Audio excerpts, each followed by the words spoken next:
Good day everyone, hope you're doing really well. Whilst I was lying here with Paimon and the Kukusaur on Tsurumi Island, a thought occurred to me. What happened to that whole Genshin Impact boycott thing with Natlan? Before Natlan came out, everyone was so upset that there aren't more people of color or there's not enough representation in the game, and a lot of content creators spoke out about it. Well, that's what we'll cover in today's video, and I'll explain to you why that entire bubble has effectively popped. So, as you can see here in the background, as a matter of being pragmatic, rather than complaining about skin color, I did the thing that I like the best, and I made my Shalonen more white because that's literally what I prefer. Now, some of you might be extremely upset about that until I tell you that this mod also has a very decent black version of on Shalonen. The mod did a very good job. You can choose between dark-skinned, normal Shalonen, or white Shalonen, whatever is your preference. And that is my first point that I wanted to make. The idea that we must have representation in a fictional video game is not a universally held belief amongst the general player base. Otherwise, we would have seen change a long time ago. A lot of people in China, Japan, in other words, the broader demographic or the majority player base of Genshin Impact do not value Western US kind of ideals that are being forced onto their game. I'm sorry to say it, that's just the reality of it. And even if the boycott was still in full swing, it would not affect Hoyo's bottom line. Because guess what? The US, the United States, or some Western countries that have got this chip on their shoulder about just elevating minorities, it's not a universally held belief because it's not a relevant issue in many countries. As such, any idea of getting people en masse to act against the developer of the game without a solid foundation to back that up is ultimately going to fail. For instance, we saw that Genshin did change their tune when it came to the anniversary gifts and so on, because everyone had a common experience with the game that they could relate to, and then slowly force and push developers and give feedback on this that was universal across the player base. And Genshin eventually did see, but yeah, hey, we kind of do need to give players a free 5-star and do a bit better. I'm still not convinced that we are near where we should be, but hey, at least a bit of progress has been made.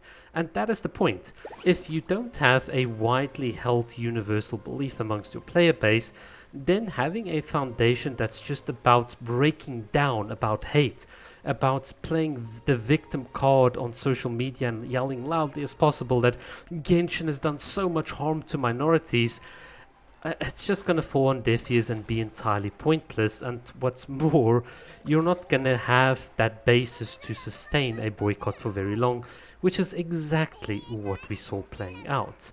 You see, if you wanted to truly affect change in Genshin Impact, you would do a couple of things. A, once you're unhappy with the state of the game, you can abstain from playing for a while, which is something that I've done in the past on this channel. There's evidence of it. I wasn't happy with the state of the game in the past, and I quit playing for 45 days, and then I came back. That's a legitimate strategy. Another strategy is to quit playing. And a third strategy would be to support the games and the companies that purport to represent your values, and to just play those games more frequently, such that you can give Genshin Impact that indirect competition and signal to them that a significant portion of the market really wants that. In other words, rather than being negative, just do something positive and productive that'll make you happy. I think if you can embrace that ideal, then you can eventually get to a point of saying, oh, why would I even play Genshin Impact?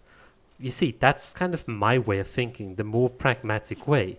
If I can't affect change, then, well, if I can't affect change in my video game, for political reasons, which shouldn't ever really mix, to be honest.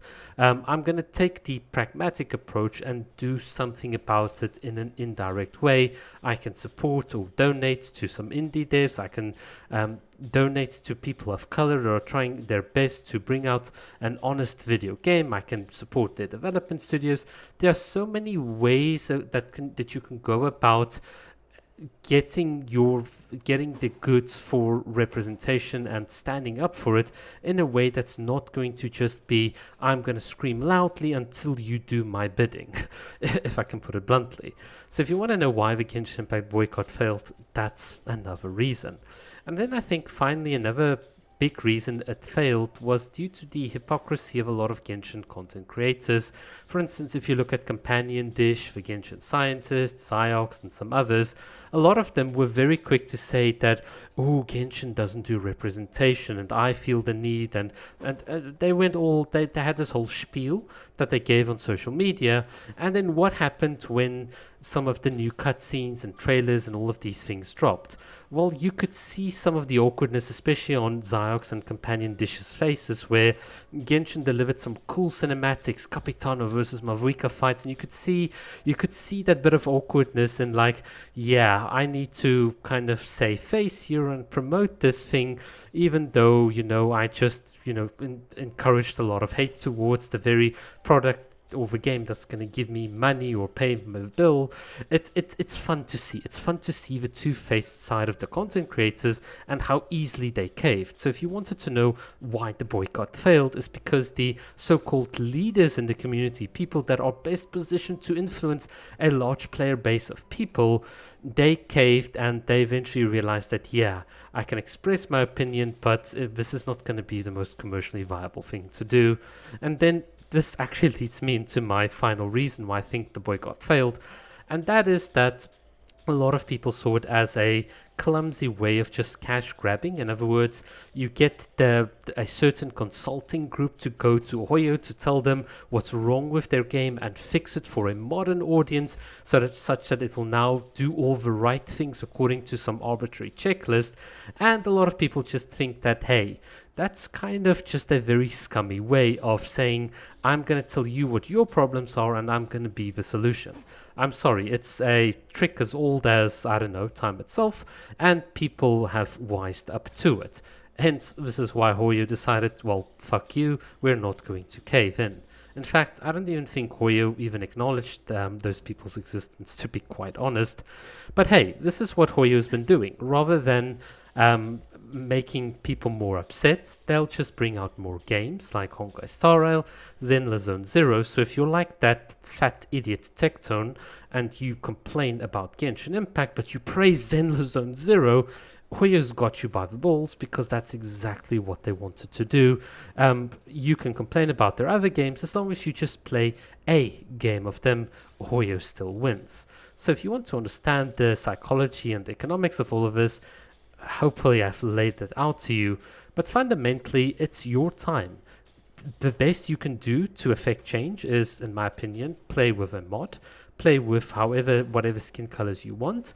Don't try and correct Genshin's art, because that is the most cringe thing ever.